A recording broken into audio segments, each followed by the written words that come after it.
Hyper glycaemia అంటే ఏదో కాదు, డయాబెటిస్ మెలిటస్. అంటే మనకి షుగర్ పెరిగింది.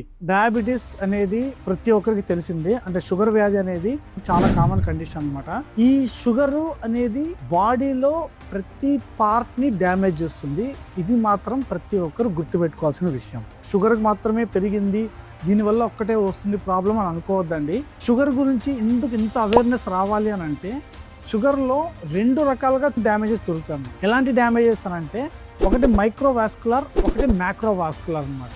మైక్రో అంటే చిన్ని బాడీ పార్ట్స్ సప్లై చేసేటివి. మ్యాక్రోవాస్కులర్ అంటే కొంచెం పెద్ద ఆర్గాన్స్ అనమాట. అంటే పెద్ద అవయవాలకి లాగా సప్లై చేసేది ఇన్ జనరల్ గా మనం చెప్పుకోవచ్చు అనమాట. అంటే ఫర్ సపోజ్ షుగర్ కంటికి సంబంధించింది వచ్చింది అనుకోండి, కంటికి సంబంధించింది వచ్చిందంటే దాన్ని డయాబెటిక్ రెటినోపతి అంటారు. కిడ్నీకి లోపల చిన్ని వాస్కులర్ స్ట్రక్చర్స్ అంటే చిన్ని రక్తనాళాలు ఉంటాయి అనమాట. వాటికి వచ్చిందంటే డయాబెటిక్ నెఫ్రోపతి అంటారు అనమాట. అంటే కిడ్నీ ప్రాబ్లం వచ్చింది అనమాట. ఇట్లా కొంచెం పెద్ద ఆర్గాన్స్ అంటే పెద్ద అవయవాలకు వచ్చింది అనుకోండి. ఫర్ సపోజ్ గుండెకి వచ్చింది, గుండె అనేది కొంచెం పెద్ద అవయవం అన్నమాట. దానికి వచ్చింది అంటే హార్ట్ అటాక్ వస్తుంది. తర్వాత మెదడుకు వచ్చింది అని అంటే మెదడుకి పక్షవాతం అనేది వస్తుంది అన్నమాట.